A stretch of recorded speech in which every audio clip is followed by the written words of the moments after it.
Štai kokia avarija Vilniuje įvyko. Susidūrė autobusiukas ir Priusas. Dėl avarijos dabar uždaryta Geležinio Vilko gatvė. Ir aiškėja, kad vienas vairuotojų buvo girtas. Šiek tiek daugiau bus informacijos vėliau. Bet pirminiais duomenimis kaltininkas įpūtė apie 3 promilės. Ir dabar kaltininko automobilis yra išvežamas. Matote, link Baltupų, link Ozo gatvės yra uždarytas eismas. Na, tai laikinai, kai tik tai automobilis bus išvežtas, bus eismas atlaisvintas. Tačiau kurį laiką čia, kokį 10 minučių, matyti Geležinio Vilko gatvėje, eismas bus užtvertas. Na ir dabar bandoma nutraukti automobilį, būtent autobusiuką, jisai pakibęs yra ant stulpo.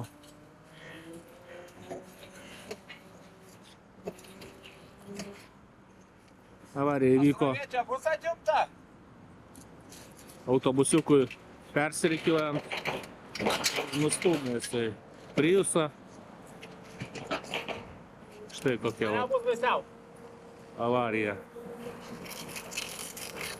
Staigiai sugalvoja persirikiuoti iš antros eismo juostos ir štai taip, kokios pasekmės. Susidūrė su Priusu, o autobusiuko vairuotojui nustatytos beveik 3 promilės. Štai kokią avariją girtas vairuotojas sukėlė Vilniuje.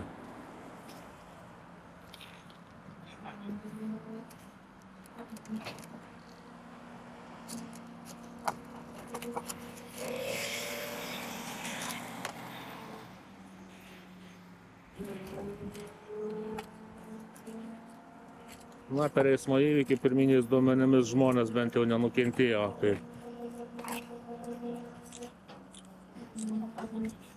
Tai bent jau tiek. Matote, eismas stovi, tačiau čia neilgam.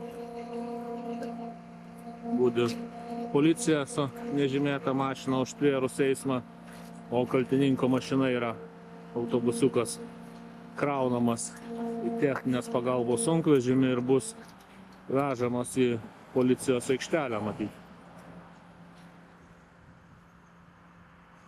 Štai kokia avarija. Na, čia žmonių būna mažai, laimė pėsčiųjų nebuvo, nieko nekliudė mašina. Nuo kliudininkų visai girtas vairuotojas buvo, vos pastovintis ant kojų.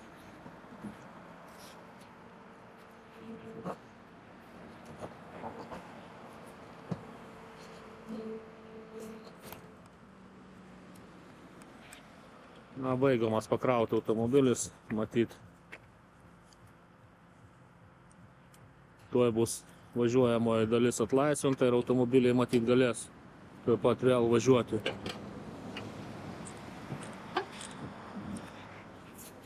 Ir štai kaip dar įmūrytas į tvorą Priusas. Apgadintas irgi gan smarkiai.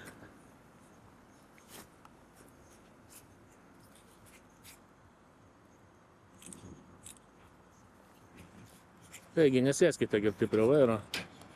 Štai kam tai gali baigtis.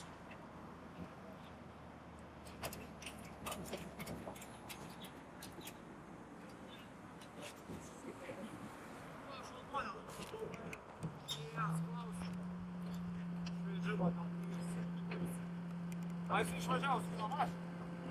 Aš paskui grįžtu, kiek supratau.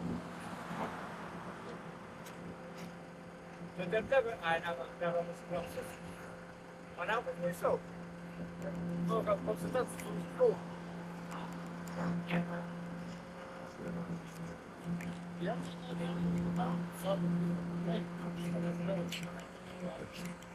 Ai, čia taksis?